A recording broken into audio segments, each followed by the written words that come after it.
السلام عليكم ورحمة الله. الحمد لله رب العالمين والصلاة والسلام على أشرف الأنبياء والمرسلين نبينا محمد وعلى آله وصحبه أجمعين. أما بعد. Donc on en est au deuxième cours des 69 règles sur la Aqidah, 69 fondements et règles sur le dogme. Et on est rendu à la deuxième règle. Donc le cours passé, on a parlé de la première règle. On a cité quelques informations importantes à propos de celle-ci, quelques informations à retenir. On a parlé aussi en quelque sorte de la troisième règle qu'on va voir aujourd'hui, Inch'Allah Ta'ala. Donc on a inclus dans le dernier cours, sans faire exprès. Inch'Allah Ta'ala, on va en reparler aujourd'hui, ainsi que de la deuxième règle. On va essayer de faire en sorte à ce qu'on puisse parler de 4 règles aujourd'hui. Donc la deuxième, la troisième, la quatrième, puis la cinquième. Donc on commence avec la deuxième, Inch'Allah Ta'ala. Il dit ici, Jazahullahu khayran, donc Cheikh Walid Saïdan, il dit قاعدة, un fondement, une règle. كل فهم يخالف فهم السلف في مسائل الاعتقاد فهو باطل. Donc traduction, toute compréhension contraire à celle de salaf. Toute compréhension contraire à celle de salaf, les salaf qui sont les 3 premières générations de l'islam. Dans al-aqida, dans les aspects de la croyance, dans les aspects du dogme, فهو باطل, est invalide. Donc je répète, toute compréhension contraire à celle des salaf dans la aqida, dans les aspects de la aqida, est invalide. Donc elle est à rejeter. Elle n'est pas à prendre, elle n'est pas acceptée. Quelles sont les preuves qui viennent appuyer cette parole-là? Premièrement, Allah Azza wa Jal, il a dit dans le Coran, وَمَن يُشَاقِقِ الرَّسُولَ مِن بَعْدِ مَا تَبَيَّنَ لَهُ الْهُدَى وَيَتَّبِعْ غَيْرَ سَبِيلِ الْمُؤْمِنِينَ. Allah Azza wa Jal a parlé d'une personne qui contrarie le prophète alayhi salatu wassalam et qui suit autre que la guidée, et à la fin du verset, Allah Azza wa Jal a dit وَيَتَّبِعْ غَيْرَ سَبِيلِ الْمُؤْمِنِينَ. Et il suit une voie autre que celle des croyants. Et il suit une voie autre que celle des croyants. Maintenant, nous sommes tous d'accord sur le fait que les meilleurs des croyants sont les 3 premières générations de l'islam. As-Sahaba, les suiveurs de Sahaba, et les suiveurs de Tabi'in, des suiveurs, donc la 3e génération. Ce fut les 3 meilleures générations de l'islam. Ce fut les personnes ayant la meilleure croyance, la meilleure foi, le niveau de foi le plus haut parmi les générations des musulmans. Et ceci va durer jusqu'à la fin des temps. Personne ne sera meilleur qu'eux. Radiyallahu ta'ala anhum wa ardahum. Ce qui veut dire qu'en réalité, dans ce verset, ce qu'on en tire, c'est que quiconque va à l'encontre de leur voie, comme Allah Azza wa Jalla dit, alors il sera égaré, il sera déviant.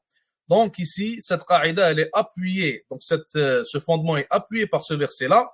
Ce fondement qui est, je le répète, toute compréhension contraire à celle de salaf dans la aqida, elle est invalide, elle est à rejeter. Elle n'est pas à suivre ni à prendre. Nabi alayhi salatu wassalam, il a aussi dit dans le hadith connu, Khayrul quruni qarni, il a dit la meilleure des générations est la mienne, et puis celle qui vient après, et puis celle qui vient après. Donc il a parlé de 3 générations, sallallahu alayhi wa sallam. La première des générations qui est celle de as-sahaba, qui est celle des compagnons radiyallahu anhum. La deuxième qui est celle de tabi'in, les tabi'in qui sont les élèves des compagnons. La troisième qui est celle de Atba' al-Tabi'in qui sont les élèves des suiveurs des compagnons. Donc dans ce hadith, le prophète alayhi salatu wassalam, il établit ce qu'on appelle al-afdaliya. Il établit que les meilleurs des musulmans sont ceux qui ont fait partie de ces 3 générations-là. Lorsqu'on dit qu'ils sont les meilleurs, alors cela inclut bien sûr leur croyance, leur aqida. Et il faut savoir que durant cette époque-là, durant les 3 premières générations de l'islam, il n'y a pas eu d'innovation apparente qu'ils ont pris le dessus. Donc ça n'existait pas à ce moment-là. Il n'y avait pas d'innovation apparente qu'ils ont pris le dessus et qu'ils étaient plus suivis, plus propagés que la croyance d'Ahlus Sunnah wal Jama'a.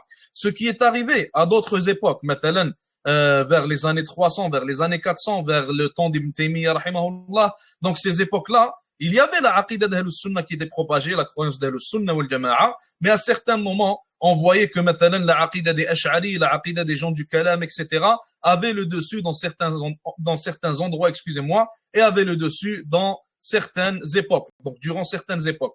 Cette chose-là n'est pas arrivée durant le temps de Salaf, ce n'est jamais arrivé durant le temps des 3 meilleures générations qu'une autre aqida autre que celle d'Ahlus Sunnah wal Jama'a prenne le dessus. Donc le fait qu'il soit meilleur inclut qu'il soit meilleur dans l'aqida. Le fait qu'il soit meilleur inclut que leur environnement était meilleur que le nôtre. Donc l'aqida était propagée partout. Tous les masajid à ce temps-là propageaient l'aqida de Sunnah wal Jama'a, propageaient la bonne croyance, etc.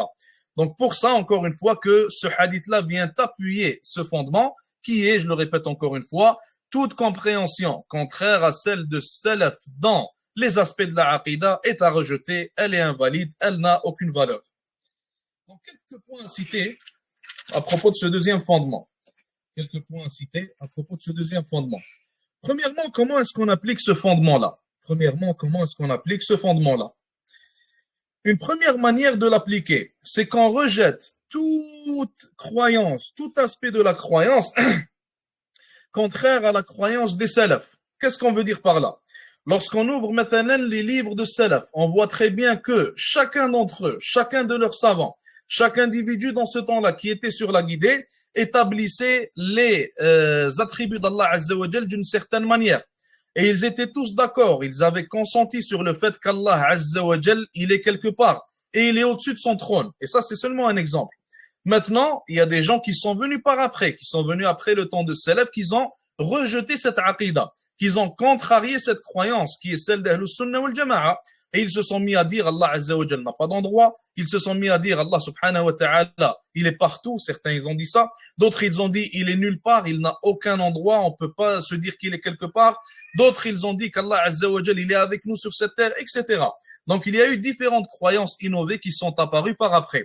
Toutes ces croyances innovées-là, pour savoir si elles sont vraies ou non, pour savoir si elles sont la bonne voie ou non, on va les comparer simplement avec la croyance de Salaf, avec ce qu'ont dit les pieux prédécesseurs à propos de cette mas'ala, à propos de cet aspect de la croyance. Et lorsqu'on revient à leurs paroles, on trouve qu'ils disent et qu'ils consentent sur le fait qu'Allah Azza wa Jal est au-dessus de son trône. Résultat, donc le résultat de l'application de ce fondement qu'on vient de voir, de ce deuxième fondement, toutes les paroles contraires à ça, tous ceux qui ont dit Allah est partout, tous ceux qui ont dit Allah n'a pas d'endroit, tous ceux qui ont dit Allah n'est pas au-dessus de son trône, toutes ces paroles, on les rejette. Toutes ces paroles sont invalides et toutes ces paroles n'ont aucune valeur auprès de nous. On les considère comme étant des égarements, des innovations et des déviances. Et le prophète, alayhi salatu salam, dans le hadith, il a clairement dit, toute innovation innovée dans notre dîn, donc dans notre religion, dans l'islam, fahuwa, il a dit c'est rejeté. Toute innovation est rejetée. Toute nouvelle chose inclue en islam est rejetée. Alors on revient toujours à la compréhension de salaf, et s'il y a une compréhension contraire à celle-ci, alors on la rejette et on n'y croit pas, tout simplement. Et d'ailleurs, ça c'est une manière très simple, subhanallah, de savoir en réalité, de connaître quelle est la bonne aqida, quelle est la vraie voie et la vraie guidée. Donc les gens se compliquent la tâche des fois en réalité. Et l'une des erreurs, subhanallah, qui est propagée à notre époque, c'est que on ne prend pas assez soin d'enseigner les livres de salaf dans la aqida, les livres de salaf dans la croyance.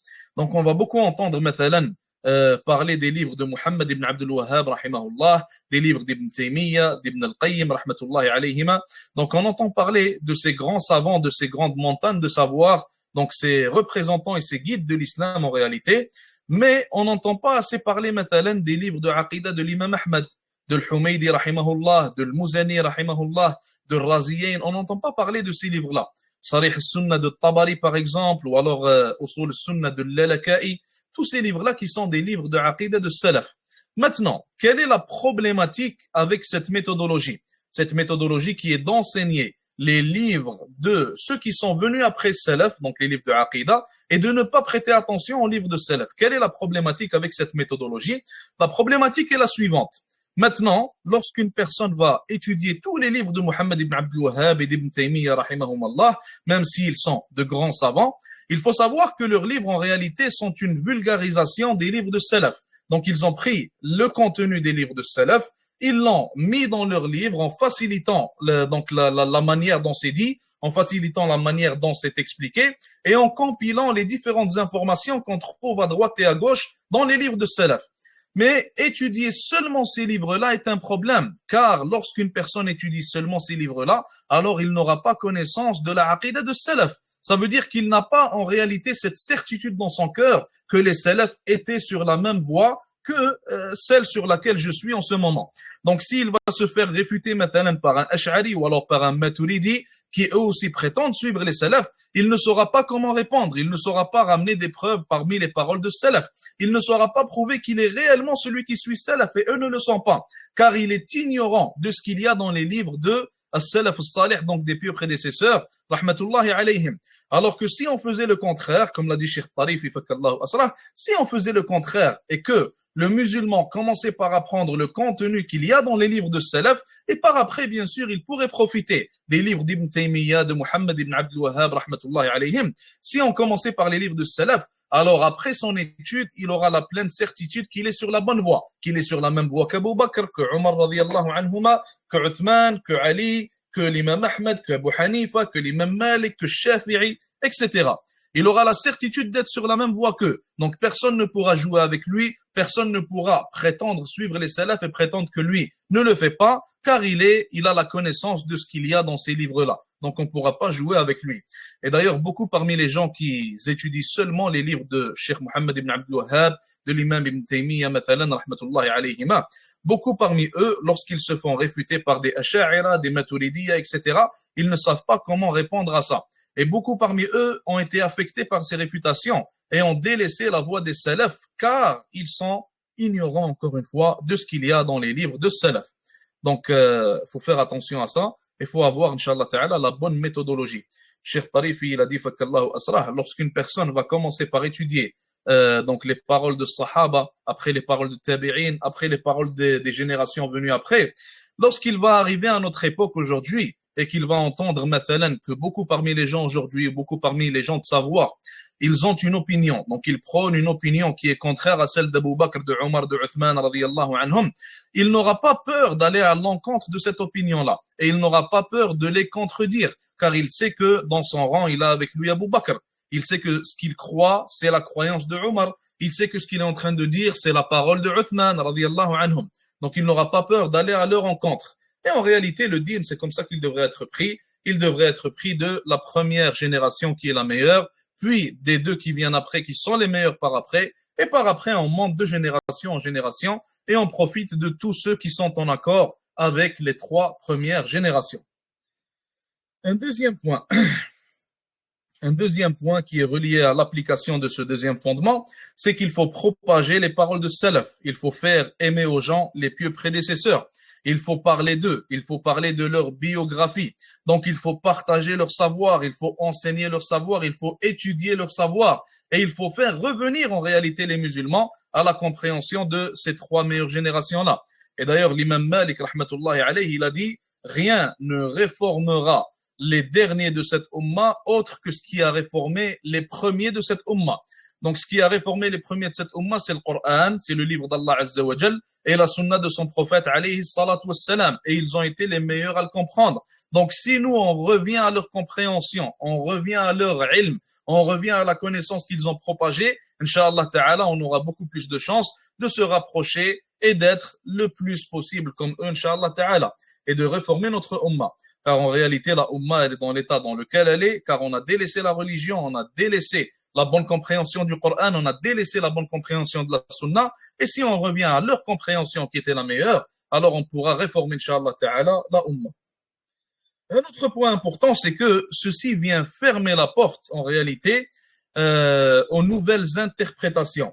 Ceci vient fermer la porte aux nouvelles interprétations qui visent à corrompre la religion d'Allah Azza wa Jal et qui visent à corrompre l'islam et les musulmans. Et d'ailleurs, subhanallah, il faut savoir que durant les invasions des mécréants, les invasions de l'Europe contre les pays musulmans, l'une des tactiques qui a été utilisée contre les musulmans, c'est celle-ci en réalité, celle de laquelle je viens de vous parler. Donc le fait d'ouvrir la porte aux nouvelles interprétations, ouvrir la porte aux nouvelles compréhensions. Et d'ailleurs, les ilmaniyin, donc les libéraux, les laïcs, etc., dans les pays musulmans, pour ceux qui ont connaissance de ça, et c'est très connu d'ailleurs, c'est très populaire, ils appellent à quoi? Ils appellent à la compréhension de l'islam, du Coran et de la Sunna selon l'intellect de chacun. Donc ils veulent ouvrir la porte, ils veulent grandement l'ouvrir pour que chaque individu, chaque personne puisse ouvrir le Coran ou la Sunna et puisse prétendre qu'il a compris telle et telle chose. et puissent suivre, excusez-moi, sa compréhension à lui. Donc à ce moment-là, en réalité, ce qui se passe, c'est que l'islam n'existe plus, la religion n'existe plus car il n'y a plus de limite. On pourrait ouvrir le même verset et être 10 personnes différentes et chacun d'entre nous va avoir une compréhension différente. Donc on aura 10 compréhensions de l'islam qui vont différer, on aura 10 islams différents et chacun suit sa religion et suit ce qu'il veut. Et en réalité, eux, lorsqu'ils appellent à ça, comme vous le savez déjà, ils ont des buts derrière ça. Il y a un agenda derrière ça. Quel est l'agenda? En réalité, on va citer le problème et puis vous allez comprendre l'agenda, le problème qu'ils ont eu, alhamdoulilah. Donc, lorsqu'ils ont envahi les pays musulmans, il y a eu un appel à ce qu'on appelle salafiyya, donc en Égypte, surtout en Égypte. Ils ont commencé à appeler les gens à suivre ce qu'on appelle salafiyya. Salafiyya qui est le suivi de la preuve, suivre le Coran et la Sunna. Et lorsqu'ils ont appelé à salafiyya, en réalité, leur but était à ce que chacun parmi les gens puisse avoir sa propre compréhension du Coran et de la Sunna. Par après, en fait, pourquoi est-ce qu'ils ont appelé à ça? Car à chaque fois qu'ils essayaient de corrompre l'islam, les gens qui suivaient les madhahib, les savants des madhab, venaient réfuter cette corruption, cette tentative de corruption. Et à chaque fois, ils leur sortaient ce qu'il y avait dans le madhab. Ils leur sortaient les opinions du madhab et ils leur disaient qu'on ne peut pas aller à l'encontre du madhab. Même si le madhab diffère dans certaines choses, il y a 3 opinions et on reste entre ces 3 opinions-là. Donc, il n'y a aucun moyen après cela de corrompre l'islam ou alors de corrompre le Coran et Sunna. Donc, ils ont appelé à la salafiyya pour faire cette corruption-là, pour faire passer cette corruption. Et lorsqu'ils ont appelé à la salafiyya, l'effet fut contraire. Ils ont essayé d'utiliser ça pour corrompre l'islam, mais en réalité, l'effet est allé à l'encontre de ce qu'ils voulaient. Donc, les gens ont commencé à appeler à la salafiyya, mais sans rester limités par les paroles de salaf. Car en réalité, la salafiyya, c'est quoi? C'est le suivi du Coran et de la Sunna selon les opinions et la compréhension des pieux prédécesseurs. Donc, les gens ont appelé vers la salafiyya, ils ont prôné la salafiyya, mais ils ne sont pas sortis des paroles des pieux prédécesseurs. Et là, le problème est devenu encore plus grand, car ils ont voulu corrompre l'islam par cet appel-là, mais en réalité, cet appel a fait en sorte que les gens reviennent vers le vrai islam. Et donc, par après, et au jour d'aujourd'hui d'ailleurs, ils le font toujours, par après, qu'est-ce qu'ils ont commencé à faire? Ils ont commencé à rappeler les gens vers le suivi des madahib. Rappelez-vous, maintenant, au Maroc, ce qui s'est passé. Ils ont fait des formations pour des milliers de imams qu'ils ont envoyés par après en Europe pour être les imams des masajid. Pourquoi est-ce qu'ils ont fait ça? Pour que les gens suivent le madhab maliki, non pas selon la compréhension de l'imam Malik et de ses élèves, mais selon la compréhension de Amir al-Mu'minin, du roi des croyants, Mohammed al-Sadis, donc le roi des croyants selon eux, bien sûr. Donc, ils ont rappelé vers le suivi des madahib quand ils ont vu que la salafiyya ne les arrangeait plus et quand ils ont vu que leur tentative de corruption par la salafiyya n'a pas réussi. Donc, ils se sont dit, les madahib, c'est moins pire pour nous, alors on va rappeler vers ces derniers et on va essayer de corrompre le madahib. Pour ça, d'ailleurs, aujourd'hui, qu'on voit des gens... Pour ça, excusez-moi, d'ailleurs, aujourd'hui, qu'on voit des gens qui prétendent suivre le madahib, mais qui n'ont rien à voir avec le madhab.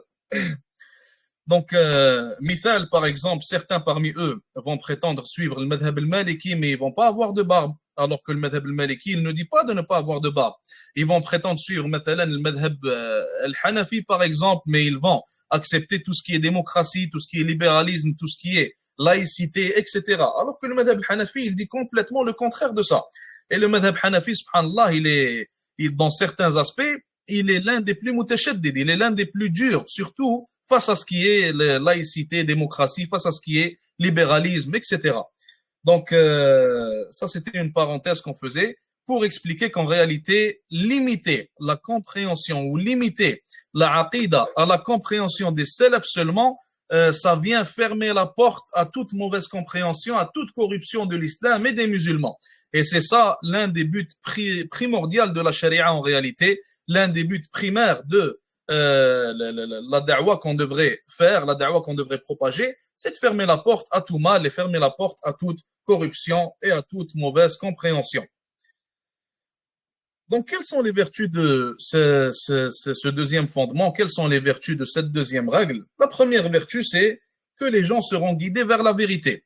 Comme on l'a dit, lorsque les gens sont revenus, donc lorsqu'il y avait cet appel à la corruption de l'islam, à la salafiyya, etc. en Égypte, lorsque les gens sont revenus à la compréhension des salafs, ils ont appliqué en réalité la salafiyya comme il se doit et non pas la salafiyya des maîtres Ali. Donc les maîtres Ali, ils prétendent suivre Salaf Salih, ils prétendent suivre les pieux prédécesseurs. Et lorsque tu leur dis où est-ce que tu as trouvé cette opinion, ils vont dire Cheikh Ibn Uthaymin, il a dit. Cheikh Ibn Baz, il a dit. Cheikh Al-Albani, il a dit.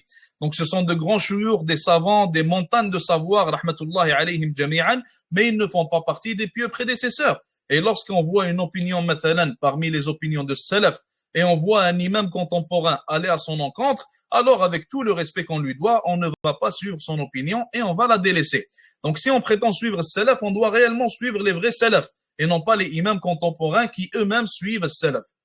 Donc être guidé vers la vérité. Deuxièmement, la protection, la préservation de la religion, comme on vient de l'expliquer, donc fermer la porte à toute autre compréhension autre que celle de Salaf. Et troisièmement, c'est une preuve pour nous, Inch'Allah Ta'ala, le jour du jugement, lorsqu'Allah Azza wa Jal va te dire d'où est-ce que tu as tiré ça, tu vas lui dire, Ya Allah, j'ai entendu l'imam Ahmed dire ça, et j'ai suivi l'imam Ahmed. Et d'ailleurs, l'imam Ahmed lui-même, il avait cité une parole similaire à ça. Il a dit, lorsqu'Allah Azza wa Jal va me dire d'où est-ce que tu as pris ça, je vais dire, Ya Allah, je l'ai pris de Waqi'. Waqi', il va dire, Ya Allah, je l'ai pris d'un tel, qu'il a pris d'un tel, qu'il a pris d'Ibn Mas'ud, radiyallahu ta'ala an. Et Ibn Mas'ud, il a pris cette information-là du prophète, alayhi salatu wassalam. Donc, il faut qu'il y ait ce sanad muttasil, cette chaîne de narration qui est connectée jusqu'au salaf. Comme ça, c'est une preuve pour nous en réalité. Sufyan al-Thawri, donc une personne lui avait écrit un message, il lui a écrit une lettre. Il lui a dit, Ya Sufyan, écris-moi la aqidah d'ahl sunnah wal jama'a, donc envoie-moi une lettre qui contient ce que je dois croire, la bonne croyance. Comme ça, lorsque je vais rencontrer Allah Azza wa Jal, je vais dire, Ya Allah, j'ai pris ça de Sufyan. Comme ça, Allah Azza wa Jal va te questionner et va me laisser tranquille. Donc en réalité, le fait d'avoir un imam, le fait d'avoir les salafs entre nous et entre Allah Azza wa Jal, c'est une protection pour nous. Et c'est une preuve pour nous et non pas contre nous le jour du jugement. Et c'est une manière aussi de se sauver, insha'Allah ta'ala. Allah Azza wa Jal nous a ordonné de les suivre, de ne pas aller à l'encontre de Sabil al-Mu'minin, de la voie des croyants. Et c'est ce qu'on fait. Nous répondons positivement à l'ordre d'Allah subhanahu wa ta'ala comme il nous l'a ordonné. Donc on a fini pour ce qui est de la deuxième règle, on passe à la troisième. On a fini pour ce qui est de la deuxième, on passe à la troisième. Et avant de passer à la troisième, est-ce qu'il y a des questions pour la deuxième règle? Est-ce qu'il y a des commentaires? Donc il est possible d'envoyer les messages pour les frères dans le groupe des frères et pour les sœurs dans le groupe des sœurs, Inch'Allah. Est-ce qu'il y a des questions, des commentaires? Ou alors est-ce qu'on passe?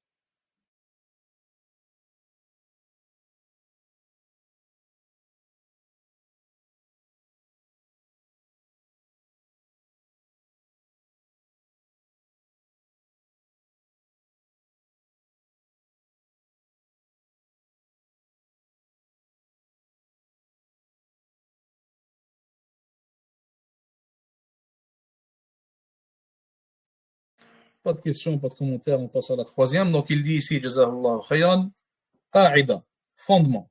Et ceci est le troisième fondement. Donc fondement. لا مدخل للعقل في باب الغيبيات استقلالا.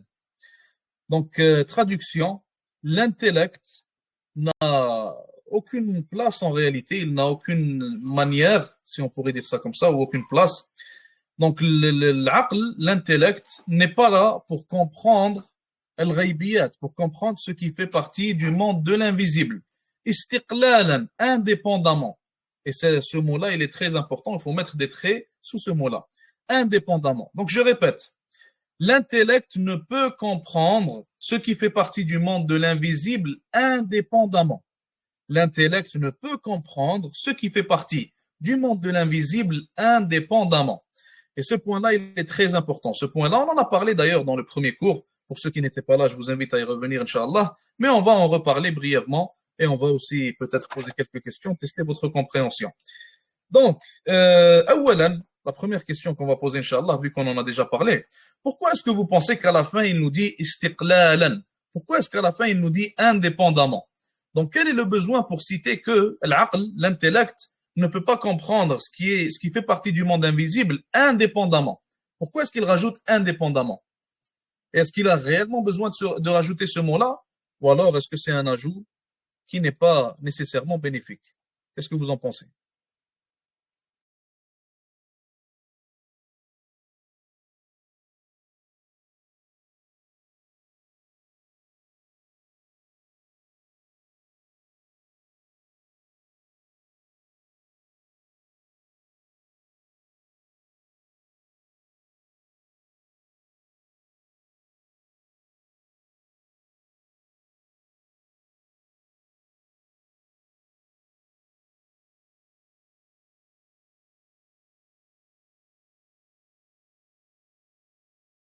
Je vous facilite la tâche.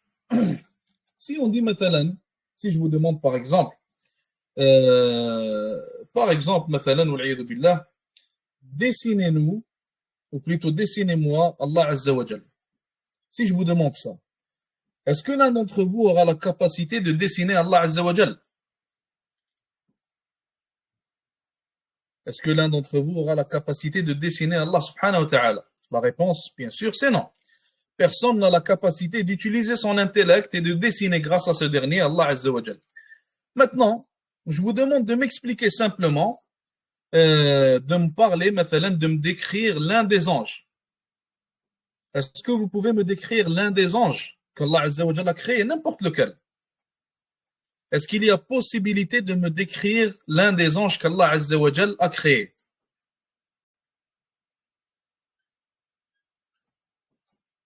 Si je vous rappelle maintenant le hadith du prophète alayhi salatu salam, il a dit que non, pas de le dessiner, de le décrire. Allah Azza wa Jal a révélé à son prophète alayhi salatu salam que l'un des anges qui tient le arsh, qui tient le trône d'Allah Azza wa Jal, donc entre son oreille et entre son épaule, si je me rappelle bien, il y a 700 ans, wallahu a'lam, 700 ans si je me rappelle bien. Donc ça c'est une description. On peut avoir cette description-là. Et le aql, l'intellect de la personne, il peut comprendre cette description-là. Pourquoi est-ce qu'il a pu la comprendre dans le deuxième cas, mais il ne peut pas dessiner Allah Azza wa Jal dans le premier cas? Pourquoi? Il ne peut ni décrire ni dessiner Allah Azza wa Jal. Pourquoi? Parce que dans le premier cas, lorsque je vous demande de me dessiner Allah Azza wa Jal ou alors de me le décrire, l'intellect doit le faire indépendamment. Pourquoi est-ce qu'il doit le faire indépendamment? Car il n'a aucune preuve du Coran ni de la Sunna qui nous décrivent Allah subhanahu wa ta'ala. Alors il doit être indépendant dans cette action-là. Mais il ne peut pas le faire indépendamment. Il n'a aucune capacité à le faire indépendamment. Dans le deuxième cas, je vous ai demandé si vous pouviez me décrire l'un des anges. Et vous pouvez me décrire l'un des anges. Pourquoi? Parce que l'intellect n'a pas à le faire indépendamment dans ce cas-là. L'intellect, il a des preuves. On a des preuves dans le Coran, on a des preuves dans la Sunna, nous décrivons les anges. Donc, l'intellect, il peut comprendre cette description-là et il peut se baser là-dessus. Mais il ne peut pas venir avec cette description indépendamment. Vous comprenez? Maintenant, l'enfer, Allah Azza wa Jal nous a parlé de l'enfer. Si Allah subhanahu wa ta'ala ne nous aurait pas parlé de l'enfer, alors on n'aurait pas pu le décrire. Ni le paradis, par exemple. Mais on peut le décrire car l'intellect, il comprend les preuves qu'on a dans le Coran et dans la Sunna. Donc, dans ce cas-là, encore une fois, il n'est pas indépendant, l'intellect, mais plutôt il se base sur quelque chose. Alors que si je vous demande, par exemple, excusez-moi, si je vous demande, par exemple, de me décrire d'autres choses, par exemple, à propos desquelles on n'a aucune preuve dans le Coran et dans la Sunna, alors ça serait impossible, car je vous aurais demandé d'utiliser indépendamment votre intellect, chose qui est en réalité impossible, chose qui est en réalité impossible. Donc, quelles sont les preuves pour ça? Quelles sont les preuves pour qui nous citent que l'intellect ne peut pas comprendre le ghaib indépendamment? Donc, c'est les mêmes preuves qu'on a citées pour la première qa'ida, pour le premier fondement. C'est exactement les mêmes preuves. Dans la première qa'ida, qu'est-ce qu'on a dit? Qui peut me le rappeler? Dans le premier fondement, qu'est-ce qu'on a dit? On a dit dans le premier fondement que Ahlus Sunnah wal Jama'a ne peuvent prendre la croyance, ne peuvent puiser la croyance que du Coran et de la Sunna. Donc, lorsqu'on dit ça, ça veut dire que tout ce qui est autre que le Coran ou la Sunna, incluant l'intellect, tout ce qui est autre que le Coran ou la Sunna, on ne peut pas l'utiliser pour puiser l'aqida, tout simplement. Les preuves, on les recite donc brièvement. Allah Azza wa Jalla dit ittabi'u ma unzila ilaykum min rabbikum wa la tattabi'u min dunihi awliya. Donc suivez ce qui vous a été révélé par votre Seigneur. Donc le Coran ou la Sunna, l'intellect n'a pas été révélé.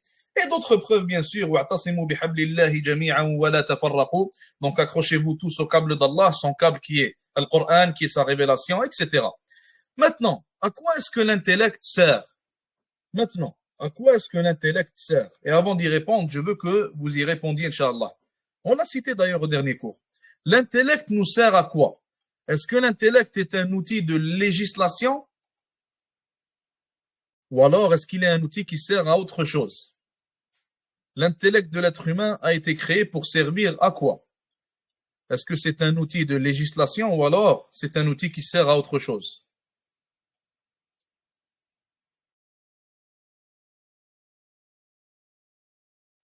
Autre chose, excuse-moi, quelle est cette chose-là? Voilà, exactement. C'est un outil d'interprétation, ou alors on pourrait dire plus précisément un outil de compréhension.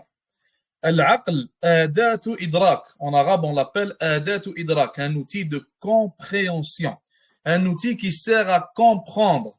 Donc, lorsqu'on dit qu'il sert à comprendre, ça veut dire que l'information qu'il tire, il ne la tire pas de lui-même. L'information qu'il tire, il la tire de quelque part. Dans le cas des musulmans, on la tire du Coran et de la Sunna. Donc, il arrive à comprendre le Coran ou la Sunna. Et la compréhension, comme l'a cité Cheikh Tarif, la compréhension de l'être humain, donc son intellect, elle est aussi limitée que sa vue, elle est aussi limitée que son ouïe, et elle est aussi limitée que ses muscles.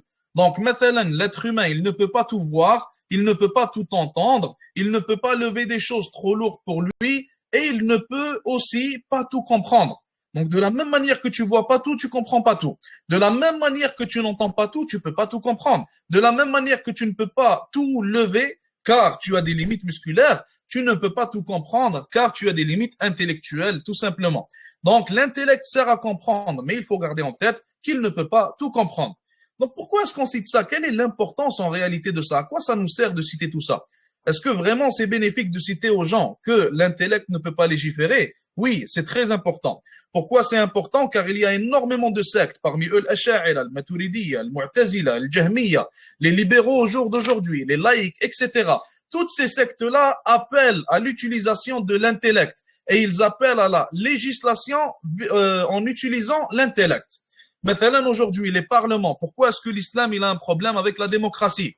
Le Parlement, c'est quoi? Le Parlement, c'est un groupe de gens qui réunissent leurs intellects en réalité, et grâce à ces derniers, grâce à leurs intellects, ils vont commencer à légiférer des lois. Ils vont commencer à penser et à se rendre compte que, d'après eux, telle chose est illégale, ce n'est pas une bonne chose pour la société, telle chose est légale, etc.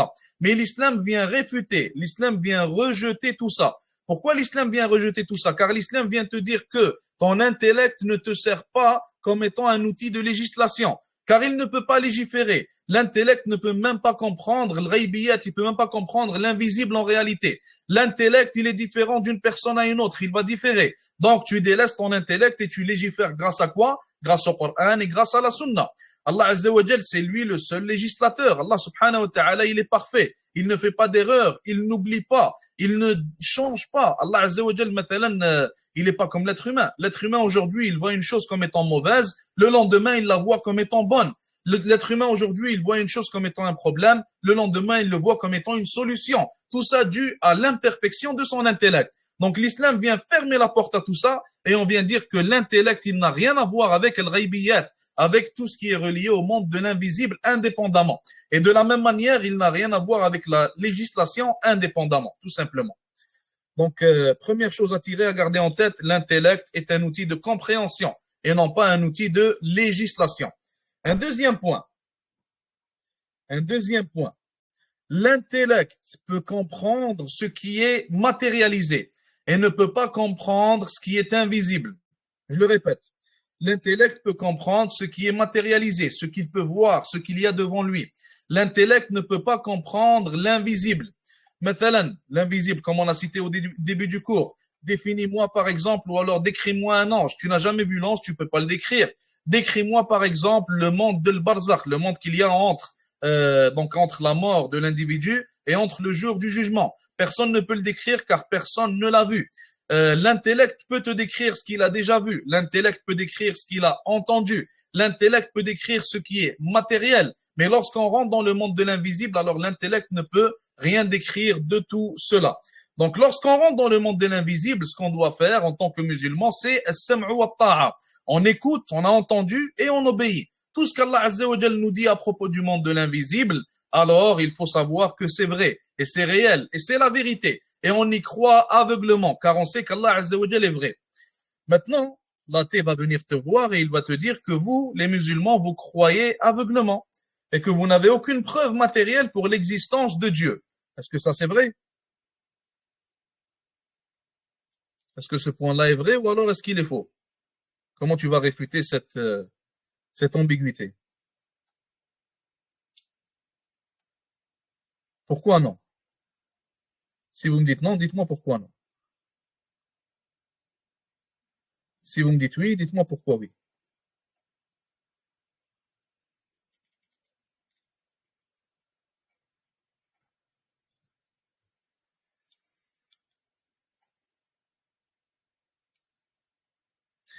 Voilà, donc regardez. L'existence d'Allah Azza wa Jal, elle est établie premièrement par la raison. Elle est établie deuxièmement par la logique. Elle est établie troisièmement par ce qu'on voit autour de nous, par le matériel.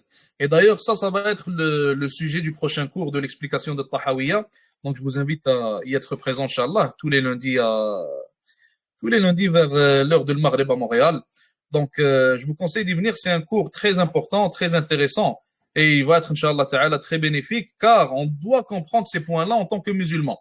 Certains qui ne comprennent pas, ils vont être attaqués par un athée. Il va leur dire que vous croyez aveuglement et vous n'avez aucune preuve matérielle de l'existence d'un créateur, ce qui est complètement faux. Et, subhanallah, sachez qu'il y a des gens qui ont quitté l'islam à cause de ça. Alors que ce n'est même pas une ambiguïté, car elle n'est même pas vraie. C'est une information qui est fausse. Donc, à cause d'une information qui est fausse, à cause d'un mensonge, il a quitté la religion d'Allah Azza wa Jal. Tout cela dû à l'ignorance, au manque de connaissances. Donc, prochain cours de Tahawiyya, Inch'Allah Ta'ala, on va parler de tout ça. Mais pour l'instant, on va continuer pour ce qui est de l'ghaib. Des exemples qui nous ont été cités dans le Coran à propos du fait que l'intellect ne peut pas comprendre l'invisible. L'exemple de Moussa alayhi salam et de l'Khidr. Donc vous connaissez tous l'histoire. Allah Azza wa Jal a envoyé Moussa alayhi salam pour qu'il reste auprès de Al-Khidr un certain temps. Car Allah Azza wa Jal a dit à Moussa alayhi salam que l'Khidr a plus de connaissances dans certains aspects que lui. Donc Moussa alayhi salam a voulu voir cette connaissance, a voulu l'apprendre auprès de l'Khidr alayhi salam. Est-ce que le Khidr est un prophète ou alors non? Il y a divergence entre les savants. Moussa alayhi salam est allé le voir et il est resté avec lui un certain temps. Qu'est-ce qui s'est passé? Al-Khidr a tué un enfant. Donc il a coupé la tête à un enfant qui était en train de jouer devant Moussa alayhi salam. Moussa alayhi salam, il a utilisé son intellect. Il a regardé ce qui vient de se passer et il l'a regardé d'un point de vue intellectuel. Il s'est dit que cet homme-là vient de faire un crime grave. Il vient de faire une chose très grave. Et il est allé le voir. Il lui a dit, qu'est-ce que tu es en train de faire? Tu viens de tuer un enfant qui n'a rien fait. Moussa est en train de parler en utilisant son intellect. Al-Khidr a agi en utilisant la révélation et non pas l'intellect. Et l'intellect, dans ce cas-là, n'a pas pu comprendre et n'a pas pu avoir connaissance de cette révélation du monde de l'invisible. Donc, c'est quoi qui fait partie du monde de l'invisible? C'est cette révélation qui a été révélée à Al-Khidr. Allah Azza wa Jal lui a révélé que cet enfant allait devenir mauvais lorsqu'il va grandir. Alors tue-le maintenant, comme ça il ne va pas causer de tort à ses parents en grandissant. Moussa alayhi salam n'a pas pu comprendre ça avec son intellect. Une autre chose, Al-Khidr est monté sur un bateau avec Moussa alayhi salam. Les gens du bateau les ont bien accueillis, ils ont été bienfaisants envers eux. Lorsqu'ils sont montés, Al-Khidr alayhi salam, il a commencé à détruire le bateau, comme ça le bateau coule. Ou plutôt comme ça le bateau, pas coule, mais plutôt qu'il soit un peu détruit en réalité. Moussa alayhi salam, encore une fois, une deuxième fois, il a regardé ce qui est en train de se passer devant lui d'un point de vue intellectuel et il n'a pas pu le comprendre car l'intellect n'a pas pu comprendre la révélation dans ce cas-là qui fait partie du monde de l'invisible. Quelle était cette révélation? Allah Azza wa Jalla a révélé Al-Khidr qu'il y a un roi qui arrive et que s'il voit le bateau en bon état, il va le prendre. Alors il a cassé quelques parties du bateau. Donc il a fait une chose bien, mais l'intellect a pensé que cette chose était mauvaise, car l'intellect ne peut pas comprendre, comme on le répète encore une fois, ne peut pas comprendre le monde invisible indépendamment. Mais quand Al-Khidr alayhi salam, il a expliqué la révélation à Moussa, là, il a pu la comprendre. Et l'intellect a pu la comprendre, car dans ce cas-là, il n'a pas compris ça indépendamment, mais il l'a compris en se basant sur la révélation. Et c'est exactement le point que je veux que vous compreniez. Deux autres exemples et on finit avec ça, Inch'Allah. Le troisième exemple, donc dans l'histoire de Moussa et de Al-Khidr. Al-Khidr et Moussa alayhi salam sont allés dans un village. Ils ont demandé aux gens du village de les accueillir et les gens du village ont refusé. Et lorsqu'ils étaient en train de marcher, Al-Khidr a réparé un mur qui était en train de se casser. Moussa alayhi salam a regardé ça encore une fois, une troisième fois avec son intellect. Il a dit, tu aurais pu leur demander de l'argent. On aurait pu utiliser cet argent pour manger quelque chose car ils ne veulent pas nous accueillir. Pourquoi est-ce que tu fais ça? Pourquoi est-ce que tu le répares gratuitement? Et d'ailleurs, à quoi ça sert de réparer ce mur-là? À quoi ça t'a servi? Donc, Al-Khidr alayhi salam, encore une fois, il lui a cité la révélation. Il lui a dit que derrière ce mur, il y a un trésor qui appartient à deux orphelins et Allah Azza wa Jalla a voulu le préserver pour eux. Moussa alayhi salam, lorsqu'il a utilisé son cerveau, son intellect indépendamment. Il n'a pas pu comprendre. Et lorsqu'il a entendu ce qu'Allah Azza wa Jalla a révélé à Al-Khidr, il a pu utiliser son intellect, mais dépendamment. Il était dépendant de la révélation. Et à ce moment-là, il a pu comprendre en réalité le but derrière ça, l'objectif derrière ça. Donc, résumé de tout ce qu'on est en train de dire, l'intellect de l'être humain ne peut pas comprendre le ghaybiyat, le monde de l'invisible, indépendamment. Donc, s'il y a une chose que tu n'arrives pas à comprendre, si tu n'arrives pas à comprendre le paradis, comment il est, l'enfer, comment il est, etc., ce sont des choses qui sont normales, car ton cerveau ne peut pas comprendre ça indépendamment.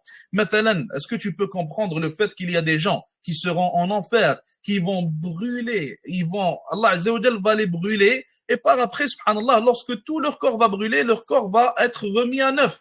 Il va redevenir nouveau. Et par après, ils vont brûler encore et ça ne va pas s'arrêter. Ça va aller jusqu'à l'infini. Est-ce que tu peux comprendre qu'on va rester au paradis infiniment? Donc ça ne va jamais finir. Est-ce que tu peux comprendre, subhanallah, que l'être humain au paradis, même s'il reste infiniment, même s'il fait tout ce qu'il peut faire au paradis, il ne va jamais se lasser. Donc ces choses, on ne peut pas les comprendre en utilisant l'intellect indépendamment.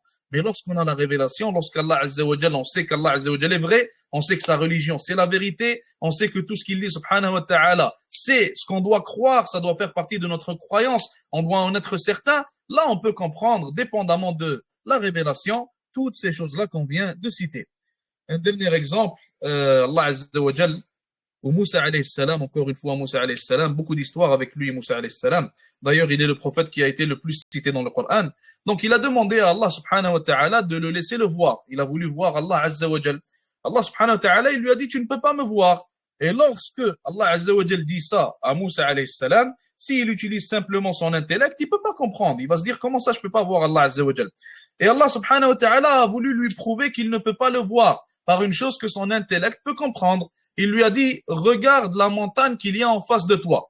Je vais me montrer, je vais me dévoiler à la montagne. Et si cette montagne reste intacte après m'avoir vu, alors je te laisserai me voir.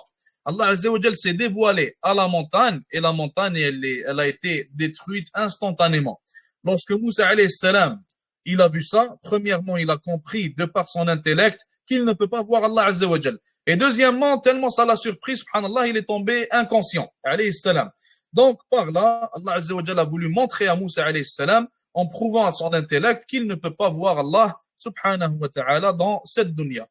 Donc, troisième fondement, لا مدخل للعقل في باب الغيبيات استقلالا. العقل, l'intellect, ne peut pas comprendre le monde invisible indépendamment. Donc, indépendamment de quoi? De la révélation qui est Al-Qur'an wa Sunnah. Et on finit avec ça pour aujourd'hui. Jazakumullahu khair. والصلاة والسلام على نبينا محمد وعلى آله وصحبه أجمعين.